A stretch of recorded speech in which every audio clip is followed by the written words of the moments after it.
MrBeast is an interesting case. Okay.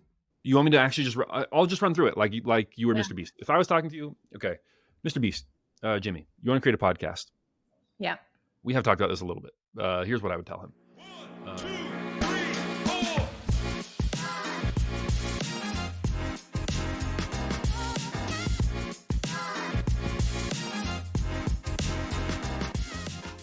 Hey, y'all. I've got a great episode for you today. I talk with Ben Wilson. He's the creator of How to Take Over the World podcast, the producer of MyFirstMillion, and the founder of PodRamp. He tells me about his journey, how Larry Wilson was extremely important in that journey, what's important to him these days, what makes a great podcast. He walks me through how he would help MrBeast create his own podcast and solves an age-old debate about whether Shaan, Puri, or Sam Parr is the better basketball player. Enjoy, y'all. It's good to see you. How are you? I'm doing great. It is the week past Snowmageddon that we had last week in Austin. So life back to normal here. I heard about that. Yeah. You guys, it seems like you're getting a lot of those now. Yeah, apparently we had one in 2020, and then we moved here in October of 2021, and then this year we live in an apartment, so we were fine. They had this awesome Reddit. Austin Reddit was like, the people in the apartments are like the aristocrats of Austin. They don't have to shovel. Yeah, right. They have power. They're just great. Where were you guys before Austin? We were nomading, so we lived in New York City, and then COVID happened, and New York is just not a fun place to be during COVID. Right. So we started nomading. We went to Europe, Marcin's from Poland. I'm from Sierra Leone in Ukraine, and we want to move to Western Europe sometime soon. So we used it as a way to explore, and then passed through Austin and just loved it and stayed. Very cool. Very cool. That sounds fun. You're in Utah. Salt Lake, or? It's Orem, so it's 40 minutes south of Salt Lake. It's right by BYU, actually. If you yeah. College. Yeah. I have definitely heard of BYU. I'll ask you about some things related to Brigham Young as well today. There you go. Great. Okay. I wanted us to dive in and get started with literally your journey and where you started. You say so much about other folks' journeys, so let's start with your first few steps. Yeah. Well, so there's always where do I begin, right? I'm not one of those people who found their way early in life. I didn't know where I was going or what I was doing. In college, I studied economics and political science. I guess you could say with like politics, I've kind of always been interested or attracted to the idea of power a little bit. I went and worked in a management consulting firm after I graduated from college. I was fine. I did okay. I wouldn't say I was a great management consultant. Yeah. I was adequate. And I did tech marketing for a couple of years. Once again, adequate. And then I started a podcast in my spare time, and it started doing well. And when I say it started doing well, I mean on like a very small scale, right? So, but it was growing, so I knew people were sharing it. So I was going from like 100 to 200, from 200 to 300, from 300 to 500, right? And downloads per episode. And so I could tell. And the other thing that was big to me is I had people, even with that small of an audience, telling me, your podcast is my favorite podcast, literally my favorite podcast. And I thought, okay, well, if there's some people who like it that much, then there's got to be some future to it, right? I remember going to these podcasting conferences and going to these networks and being like, please, just listen to my podcast. I promise. It's great. And these people saying, how many downloads does it get? I was like, 250 downloads per episode. And them just saying, no. And now kind of being in that position, I can't blame them too much. But it's grown since then. Yeah. And then, a couple people picked it up and championed it. Sam Parr, who's on MyFirstMillion, MrBeast. Yeah. And so now it's grown a lot bigger than that. And that's what I do.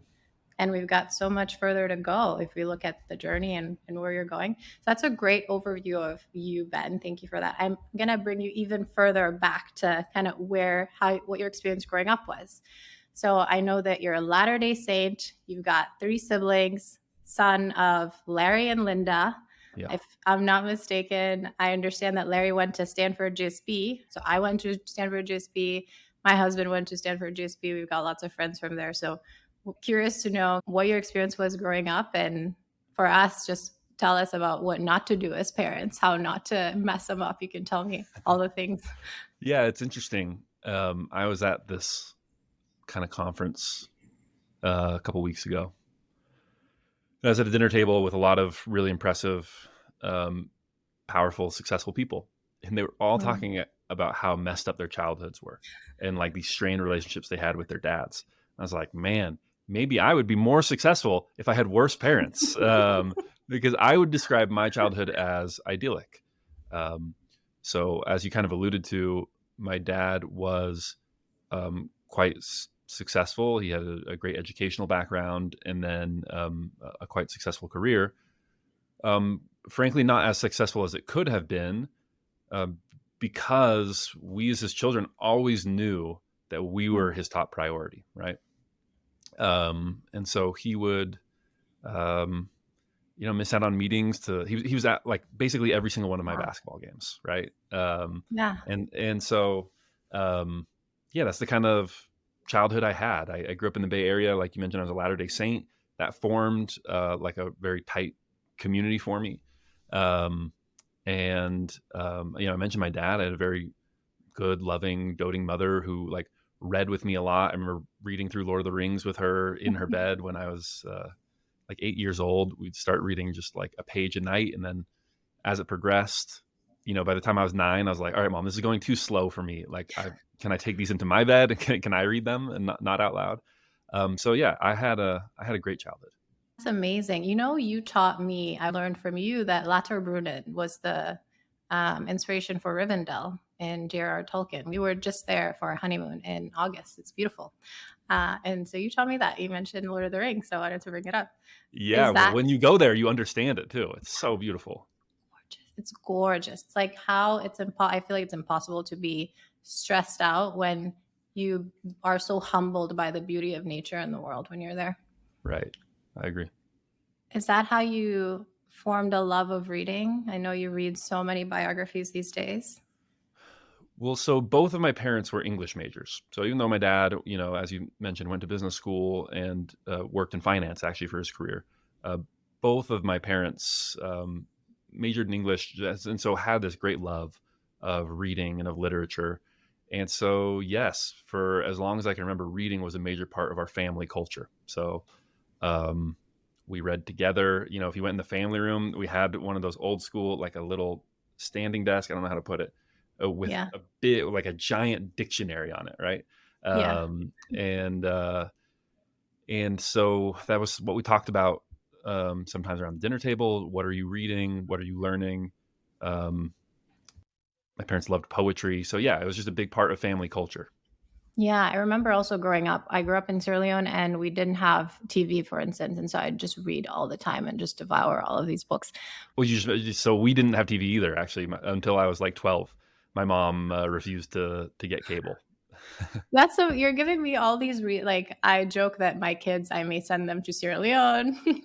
And you're giving me all these reasons, honey. We're gonna cancel all the meetings. We're gonna be great parents. That's how you raise wonderful, down to earth kids. So I have it on tape and recorded. That'll be my what I tell my kids. There you go. So then, if you were to say or pinpoint one or two experiences growing up that shaped you into who you are today, what would you point to? Yeah. So one is really easy. The first one is really easy, which is my mission. Okay, so um, as a Latter Day Saint, you're expected. When I was growing up, it was only men that were expected Mhm. to serve a 2-year mission. Women could, but most did not. That's kind of changed. Now most people do it, men and women. But when you're 19 years old, sometimes a little older, but most people go when they're 19, you get called to serve a mission, and so you go and you uh, spread the good word of Mormonism. Essentially, I was one of those dorky guys with the bike helmet on and the tie, and I was knocking doors and telling people about religion. So I spent 2 years doing that on the southwest border. I was in Tucson, Arizona, and that strip of border all the way to El Paso, Texas. Served most of my mission in El Paso, and it was Spanish speaking. So I learned to speak fluent Spanish, and I still speak. I think it's fluent, Spanish. And that taught me how to work hard. I think a lot of people don't understand what that commitment is like. So it's changed a little bit since when I went. I was there 2007 to 2009. But at the time, you didn't take any electronics. You didn't take your phone. You got 2 suitcases, and that was it. You didn't get to call home except for on Mother's Day and Christmas. You got to send 1 email home per week, Wow, and I I would didn't get realize letters. that. Yeah, so I'd check email for an hour. For an hour, I could read through emails to see Oh, what wow. people were telling me from home. That's Um, actually quite healthy, but with the taking time off from electronics, but still, that's less than I expected. one of the things that this environment creates, I'm actually a little sad that they've changed it now, but one of the things Mhm. it creates is, when I grew up, I was Larry Wilson's son. I was Yeah. Brig Wilson's little brother, right? My brother was like an all-star in 3 sports. And so when I got on the basketball team, people already had expectations of me. Um, and then you're in this environment where you could be a farm kid from Idaho, which I did. I had companions. So on a mission, you have companions, right? You're never alone. You live with this other person and you go around, you knock doors with them, you're always with them. And if you're a farm kid from Idaho, as one of my companions, or I had a little Mexican kid from Fresno who was my companion. I say little because he was like 5'2" and I'm 6'4", and people would, when they talk to us, they're like, "We've seen you around, the little Mexican guy, the big tall white guy." They thought it was funny, but like it didn't matter, right? Didn't matter that if your dad had money, if your parents had money, if your parents didn't have money. Didn't matter if you came from a broken home, from a good home. It's like this chance to be totally equal, blank slate, and do this really hard thing. I mean, it's so mentally draining, difficult to knock doors. 99.9% of people tell you, no, I have no interest whatsoever in what you guys are talking about. Yeah. But just that environment of you learn a lot about yourself when you're given a difficult task like that. And I learned to work hard, and I learned what I was capable of, and had my first real leadership roles in life. So that was very transformative for me. Yeah. Also, sales. That's literally a 101 on sales and rejection and how to communicate a vision and all of those, which are really important skills. I remember I worked for a campaign when I got home, and we had this canvassing operation. So we're going to go out and knock doors and give out flyers about, here's our candidate. And so I'm with all these volunteers, and these are all um, professionals, people who do Yeah. this. And I go and I knock the first door and say, "Hey, my name is Ben Wilson. I'm here with this candidate. His name's David Harmer." And anyways, it was very easy for me. Yeah. Honestly, politics is hard, but it's not as hard as religion. And people just looked at me like I was an alien. And they were like, how did you do that so fluidly and so easy? And it's really, you can, it's not sales, right? It's Yeah. not sales, but it does teach you something about sales Mhm. when you're doing that. How to position yourself, I imagine. How to talk to people, And how to go from 0 to a relationship with someone in a very short amount of time. Yeah. yeah, that's very character building. Did you want to talk about a second one? The first thing that jumped to mind was a funny experience. I don't know why I thought of this, actually. I haven't thought about this in a long time. But I was in a basketball tournament my senior year, and we made a good run in this basketball tournament. We went late into the tournament. We are going to make it I think it was to the finals. And I played piano growing up. Mhm. And so the championship of this tournament was going to fall on the same day as my senior recital of like Oh, these pieces I had been working on for a very long time, right? yeah. Pretty complex piano stuff. And so both these things were kind of the culmination of a lot of hard work, and something I was excited for on both accounts. So I go to my coach and I say, "Coach, I don't know what to do, man. I'm so sorry, but like I have this recital and it's on the same day as the championship, and I can't do both." And he just stops me. He's like, "Wilson, what is this? Like, what is this? I'm so sad. Like, I'm sorry. These 2 things fell on the same day. Tell me what you're going to do. Okay. I think you should play in the basketball game. but it's not gonna be the end of my life if you have to go do this other thing. But whatever Mm. you do, don't come to me like this. Like, just tell me what you're gonna do. Grow up. And that was also really important for me of just, okay, I got to take responsibility for my actions. Before I had just, I guess, kind of been going with the flow, right? And like, you sign up for the program, you sign up for the team, and you do what the coach tells you. And all of a sudden, for the first time, I was in a spot where I couldn't just do what other people told me. I had to make a real choice. And it meant a lot to me. My coach, Bill Powers, thanks, Coach Powers, of Yeah. teaching me to take responsibility. There's always that moment where you wake up and realize, oh, I'm actually living for myself. I'm in charge and in control of my life destiny, per se. And my choices mean a lot, and taking ownership for them. Totally. Ben, I wasn't going to let us move on past your experience growing up without mentioning you're the great, great, great grandson of Brigham Young, and asking you how that impacted you, if at all. Like, were you annoyed by this growing up, or did you like it all the time? I know you like him a lot these days, but was it Yeah. ever a thing where everyone was like, oh, you're this person's great, great, great grandson? No, not at all. So I joke that Brigham Young is the Genghis Khan of the Intermountain West. So he's got someone did the math, and this is a few years ago, so it's probably more now, but 30,000 living descendants. So there's 30,000 Mhm. people in the world who can say I'm a great great something grandson or granddaughter of Brigham Young, right? So this is someone who had a couple dozen wives and over 50 children. 50, actually, maybe it's 49 children. Yeah. Um, and because of the nature of Latter-day Saint polygamy, plural marriage, like a lot of those children also had like 10, 20 plus children, right? So um, there are a ton of us. What was a bigger deal is kind of what I mentioned a little bit that I alluded to, was that I was Larry Wilson's son. Um, Mm. in part because of his educational and career success, in larger part because um, in the Mormon faith, in the in the Church of Jesus Christ of Latter Day Saints, um, except for at the very top, we don't have professional clergy. All your local churches are run by volunteers, and so in the town where I grew up, which was Danville, he was sort of the head of the church, and so everyone in the Latter Day Saint community knew him and knew my family. And family sounds really important to you, even to this day, obviously. Yeah, I'm very close with my siblings and with my parents. Amazing. Okay, so let's talk a bit more about Ben today. So today you obviously are the creator and host of How to Take Over the World. You're also the producer of MyFirstMillion podcast. You are the founder of, yes, someone's coming in. Is this a daughter? Yeah, that is my daughter. Hang on just one second. I'm sorry. No worries. Okay. It sounds like her mother just came and retrieved her.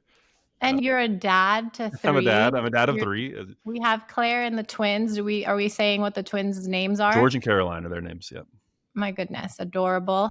So yeah, and you're doing the podcast. You also launched PodRamp, which is helping folks start their own podcast. You alluded to at the beginning about how you became like a podcaster, that you wanted to try how to take over the world. The growth was slow initially, and then I know that Sam gave you a shout out. But really, how did it start for you? Were you excited about talking about biographies? Like, how did the inception happen for you? Essentially, the way the inception happened was I had some extra time on my hands. The company I was working for had just been acquired. And so I started reading, because that's what I do. And I was reading a biography of Napoleon. And it got me really juiced, got me really excited. And I thought to myself, and there's kind of two, now it's been 5 years, so I have trouble remembering what happened in what order, but there's kind of two inciting events for it. One was reading this biography of Napoleon and thinking, I would like to get more out of this, and remember everything that I have learned from this biography. And so I want to create something. So I didn't know if it'd be a blog post or a YouTube video or a podcast, but I happened to have all this great audio equipment sitting around because a friend of mine, his dad had been in radio, and he said, "You have a great voice," and he gave me his equipment.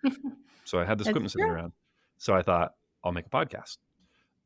Around the same time, I was a big fan of the Tim Ferriss show, Mm. and he had a few episodes in a row that I just wasn't very interested in. And I started to wonder, has Tim interviewed everyone who is interesting to me to be interviewed?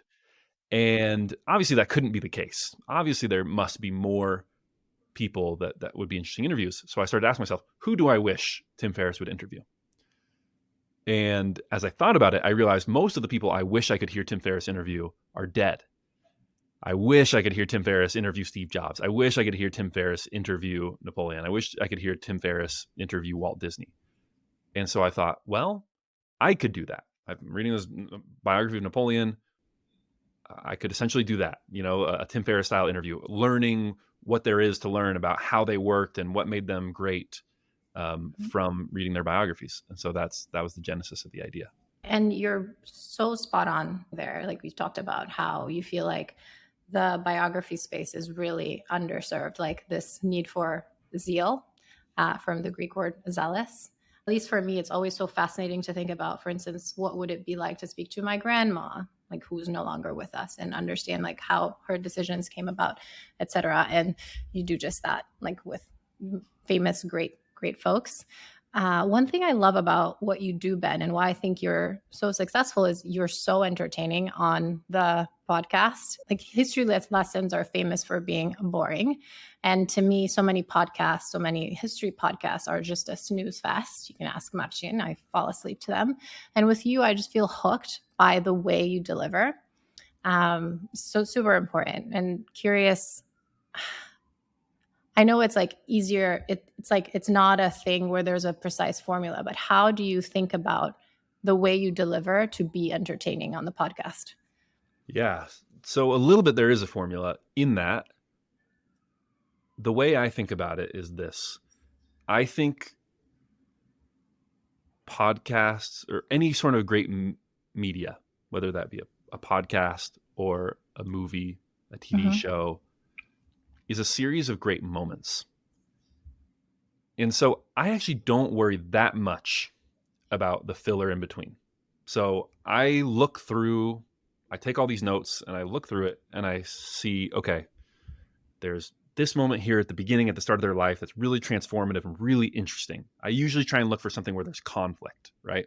There's clear stakes. There's clear, if this doesn't happen, something bad is going to happen. And I try and draw maybe an analogy around it to help people understand it. I say, okay, that's one moment. So I'm really going to focus on making that spectacular and driving it through into someone's brain. And then I'll just kind of narrate. You can't, people make a mistake if they're trying to do that, boom, boom, boom, boom, boom, for the entire show, I think, when I'm narrating a biography. So I get that moment and then I find the next one and I just kind of go through the rest in between. I say, this is what happened. This is when it happened. This is how it happened. Moving on. And then 5 minutes later, I get to another one. Boom. And I really spend time trying to build out and focus on those moments. Yeah. But there's also a flair in your delivery. Do you not think about that? Is that not a conscious thing that you're doing? Part of that comes naturally to me. And part of it, I think, I mean, you can tell me, I don't think that much about my flair. But to me, I spend a lot of time thinking about contextualizing.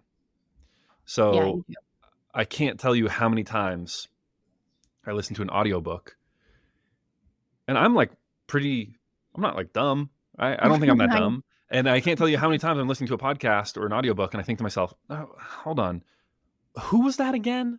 What are we talking about? And so many shows lose me. And again, I don't think I'm the stupidest person in the world. I don't think I'm alone in that, right? So I really think about, okay, if you don't need to know a person's name, I'm not going to tell you their name. This is just the guy who did X, right? If you do need to know someone's name, I'm going to tell it to you 3 or 4 times in the first minute. And the second time I mention it, after that first minute, I'm going to tell you, person X, who, if you'll remember, was the person who did Y, and I'm going to bring it back to you. And I'm going to put everything in terms that you can understand. So I'm going to make an analogy that is going to bring it into real life for you. So I do think about that a lot, about how to contextualize it and make it make sense for people. Totally. And making the listener not feel like an idiot or feel like, oh, what is this that I don't know? Or like I have to catch up. I do appreciate the context setting of, in this period in the US, for instance, this is what folks were doing. And this was unusual because it wasn't like everyone else. Yeah, Right. but again, I will call out, you do have flair in your delivery, in your tone and your pacing, and your daughters are very lucky. They'll be they'll be getting lots of bedtime story reading, I'm sure, which will be fun. Thank you. I appreciate that. Translating that to other podcasts, just given your time spent with MFM, like PodRamp, etc., how do you think about what makes other podcasts entertaining? What should folks be focused on? I think so there are a few ways to think about it. What makes a podcast entertaining?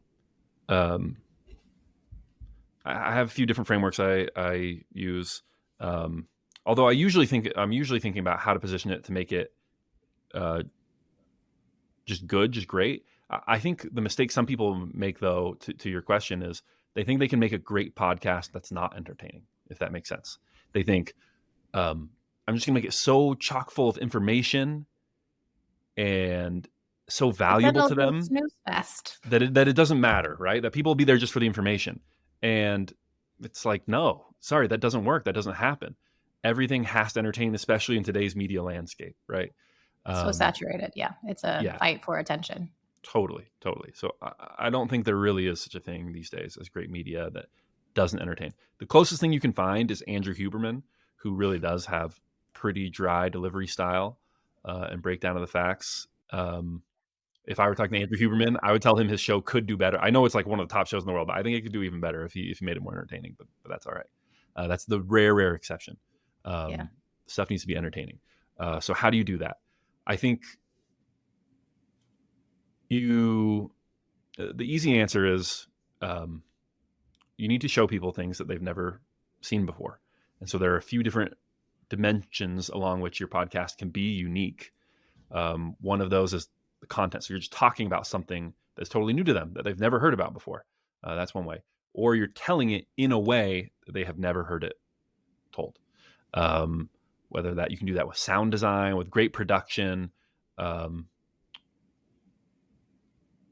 there's a few different ways to do it. You can do it longer. You can do it short. You can do Joe Rogan. You can do it 3 hours, so it's super in depth. You can do it short in 5 minutes, so that I'm getting the gist and just exactly what I need in a very short amount of time. You can do it that way and give people something they've never heard before. You can do it for a completely new audience, so people think, "Wow, I have never heard someone speaking to someone exactly like me." Yeah. That is new to people, or sometimes the actual host, the producer of the show, has a complete perspective where people think, "Oh, I've never heard from someone like this." So you have to be unique in one of those ways, and in order to be entertaining and show people something they've never seen before. It's pretty easy. Like, honestly, you just got to think like you're PT Barnum. You think about Steve Jobs, and this is someone who, you know, in some of his product reveals, literally had his Mac sitting under a curtain like a magician, right? Oh my gosh. Pulls off the cloth to show you what he's got. And that's what you kind of have to have, that attitude of like, I'm PT Barnum, I'm Steve Jobs, I'm Walt Disney. I just want to pull back the curtain and show someone something they have never seen or heard before. Take them on a journey, entertain them, have a climax, have a pitfall, hero's journey, wherever you can. Totally. Beautiful. It's funny you bring that up. That is one of the other things that people don't understand conflict well enough. And what do I mean by that? Just point out both sides of an argument. I do that all the time, and that's something you don't hear enough in podcasting. So I'll be talking about this decision that Brigham Young made, and instead of just explaining why he did it, I will say, no, this is what he was thinking. Now, here's why that's a completely insane idea. Here's why he shouldn't have done that. Here's why you should have done the opposite. But here's why he decided to do it instead. So that now, instead of just going, okay, Brigham Young did X, then he did Y, you go, oh, Brigham Young was agonizing over this choice. Here's what he had to choose between. And so that creates tension, and tension is one of the most important and least understood aspects of great storytelling.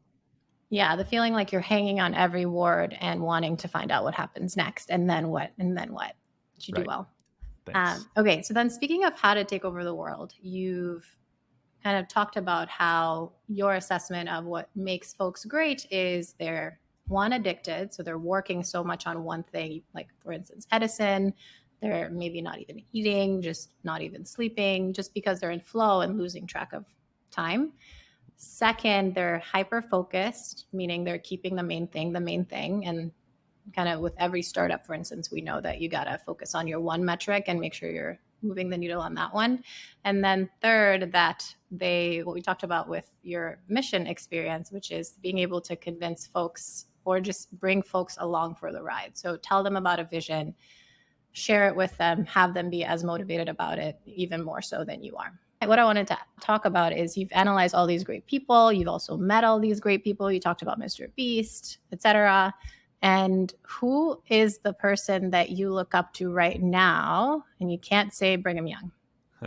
Yeah, I always say the person that I'm studying right now, right? So, but that's fine. I won't say Brigham Young then. And the answer is Walt Disney. Yes. That's who I am, honestly. But say more about that. Why are you like him? So I think one thing, so there was this moment in my life when Sam Parr discovered my podcast, and I was working doing something else, right? And I was doing podcast production, but not in a way that I loved, because I was making all these corporate shows for big Fortune 500 companies. And Sam shares the podcast, and my listeners skyrocket. All of a sudden, I'm getting all this attention. I'm getting all these downloads, and I don't think I actually started crying, but I almost started crying. I just got really emotional, and my wife goes, "What's up?" And I say, I didn't know if I was going to be able to do the thing I love for a living, and now I know I can. It's a huge moment for me.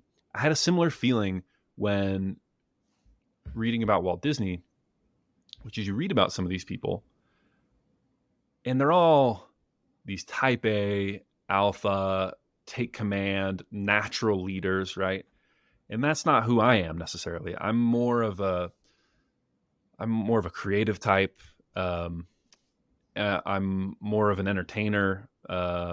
And so to read about him and go, oh, this is someone who couldn't manage his own company, so had to bring his own brother to do it. Like, that's what I'm going to have to do with my companies, right? To realize, oh yeah, this is someone who really had to stay focused on the creative, because operationally he was just kind of a mess. That's probably where I'll succeed as well. And so to just realize that there is a map, there's a blueprint for how to do this, that I can do it, that I can be successful in the way that I want to be,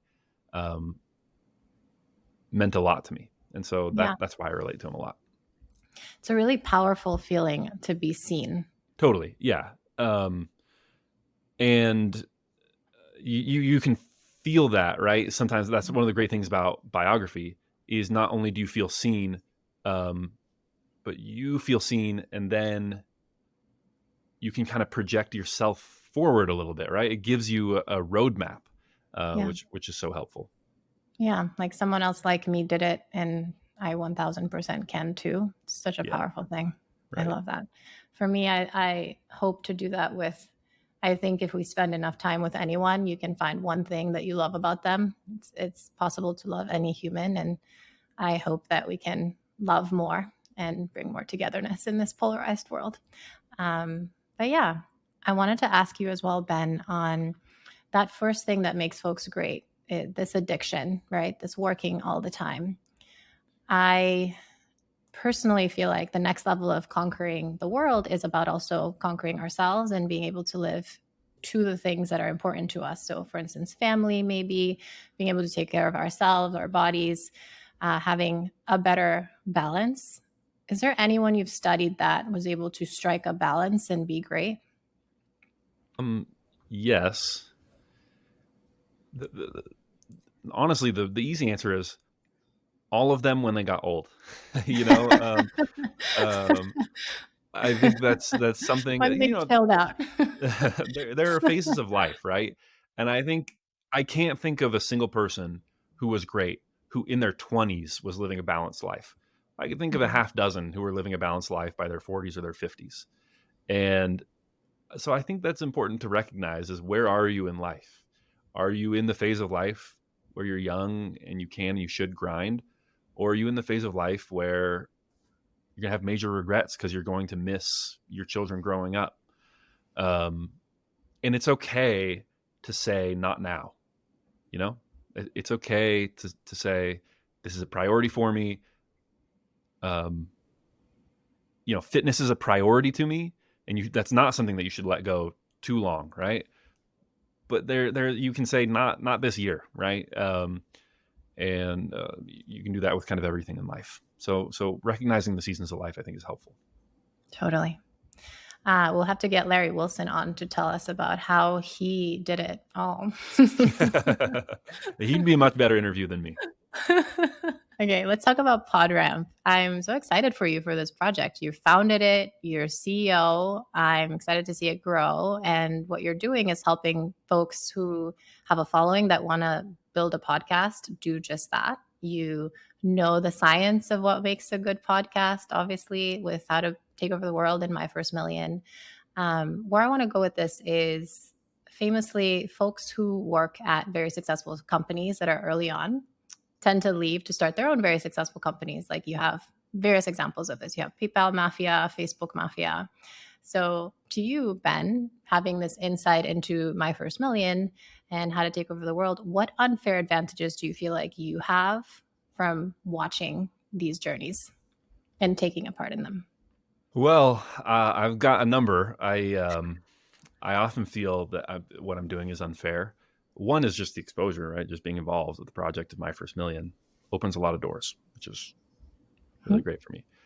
The other thing is, you asked about entertaining earlier, and I get the opportunity to watch master entertainers every single day. Yeah. So on a micro level, there are just certain tips and tricks that I'm learning from Sam and Shaan every single day that are really helpful to me. Every single way that they approach hosting a podcast is something that I'm filing away in my brain and hopefully going to be able to use to help hosts of my shows be better hosts. I have to ask, what's one micro filing that you can share with us? Here's a good one. We did this thing called Camp MFM where we got a bunch of people together and had like a basketball camp. So we were in Cameron Indoor Stadium, which is Duke Stadium, and MrBeast is there and Shaan, who's the host of My First Million. And they're at half court. And Shaan says to MrBeast, I'll bet you $10,000 I can make this shot before you can, half court shot.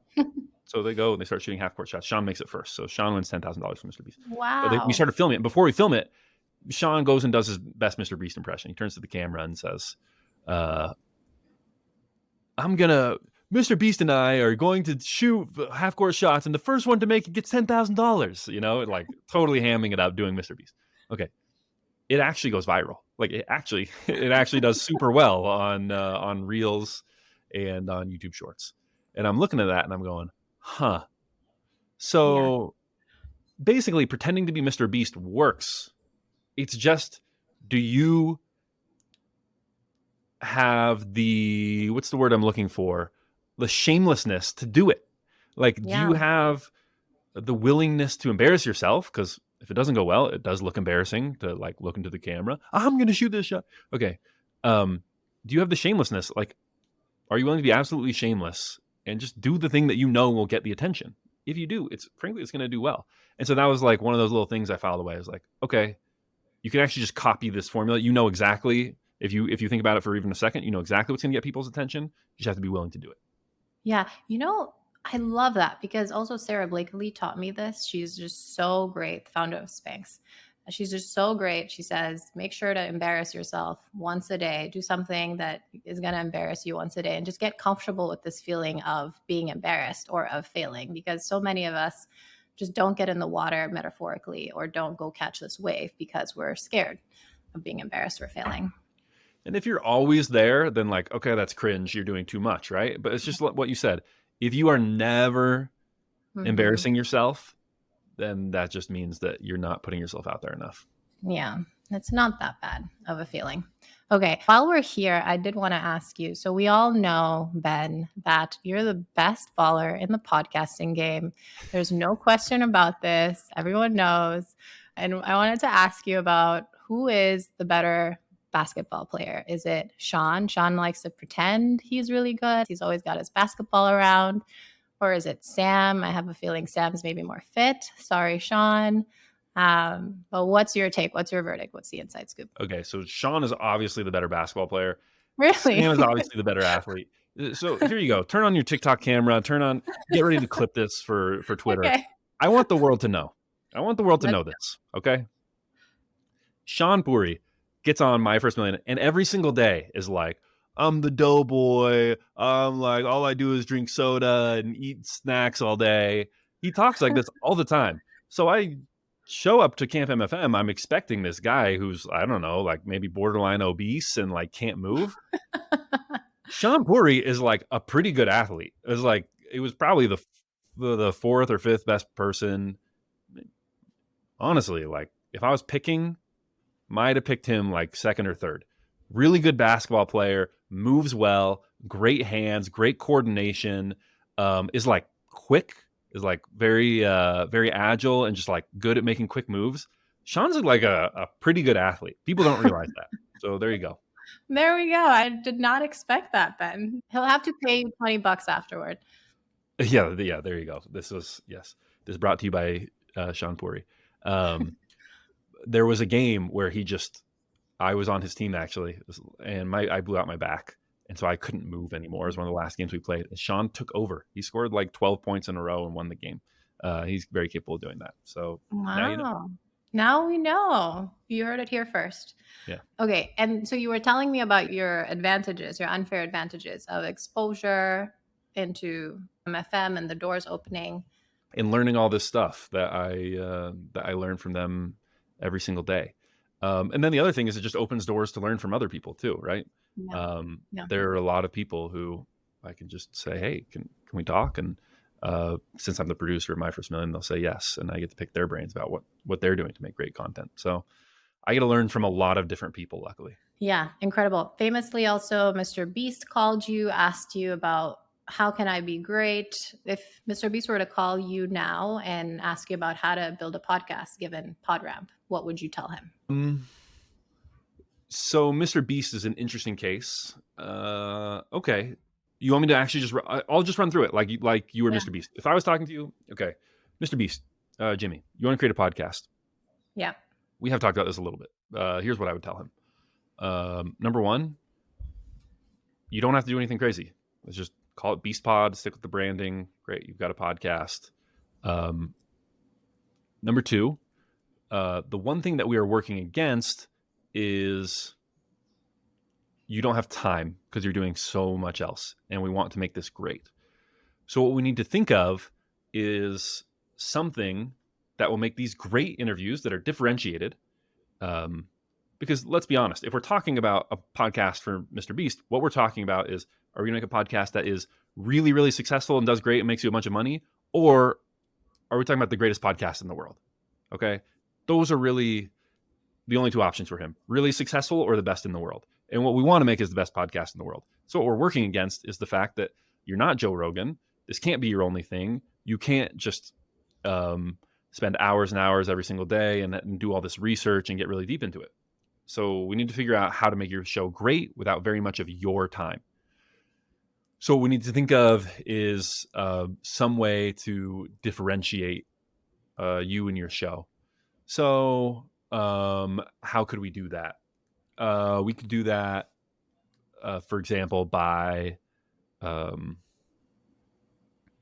having so here's one thing you could do is you're doing a live in-person interview. Anyone would come live to interview with Jimmy, MrBeast. And you got a big TV, and we're going to have a whole team of researchers doing research for you. And all you have to do is put the stuff on the TV. You got a little iPad, right? And we're going to load up this research for you. So you're talking to, I don't know, an NBA star, and we're going to pick out some of their best highlights. And so you just say, all right, whatever, Russell Westbrook. What we're going to review right here, I'm just looking at my iPad, is when you hit a game winner in the first round of the playoffs in your rookie year, you watch it for 3 minutes. What did that feel like, right? So we're making it so that he can ask really interesting questions. They get a lot out of a person because we're reviewing moments in life without having to do all this prep work because he doesn't have bandwidth for that. So that's how I would think about it with him is Yeah. how do we maximize your time to make you a great interviewer without you having to do all the research? I like the interactive aspect of it too, bringing in the guest and letting them live the moment and then share what that was like. That feels very, very different. That was great, Ben. Yeah, thanks. And that's a lot of what we do at PodRamp is kind of figuring out, okay, where are your strengths and your weaknesses and how do we kind of build around that to make it make sense for you? Yeah. What's the most exciting piece of building that for you these days? I saw you just smile, beam just now. Feels like an exciting project for you. It is, yes. And the reason is something I've just realized about myself is I have great starter energy. I love launching new projects. I love it. There. And this feeling of starting a new podcast and thinking about, what's it going to sound like? How are we going to position it? What's the content going to be?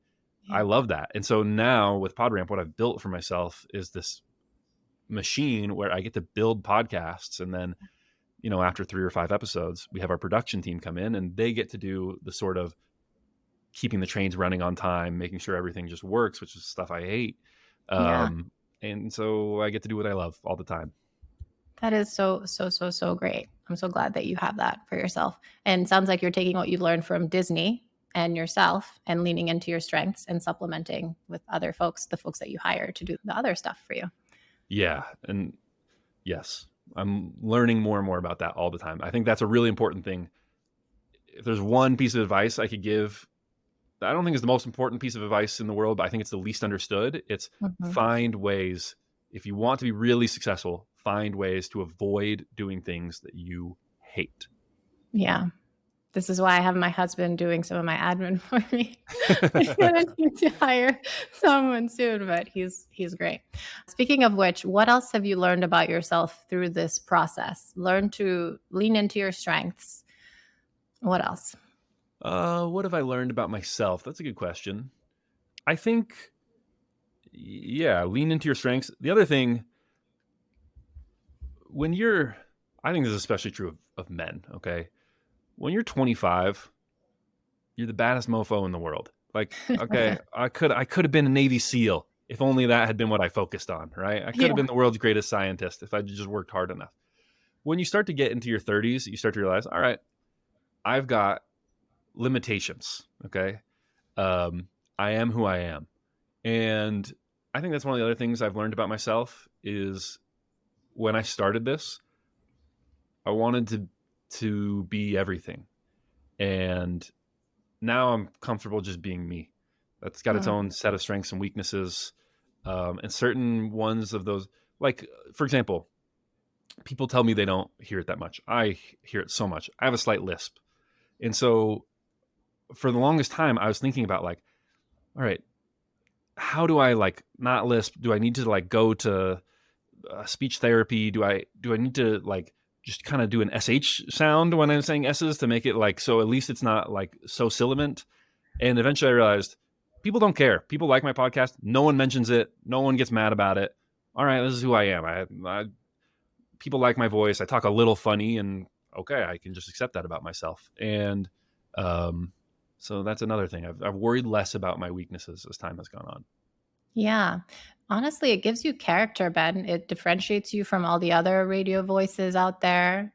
I love this quote about be you because you're going to be the best you can be, and you're not going to be able to compete with other people. So lean into who you are. Totally. I agree with that 100%. And speaking of understanding and being humbled by our limitations these days, what is important to you these days, Ben? What is important to me? I think, it's interesting. The more children I have, the less concerned I am. Okay, let me phrase this differently. I think people would think that as I get further into my career, as I get older, I would be more interested in my family and less interested in the outside world.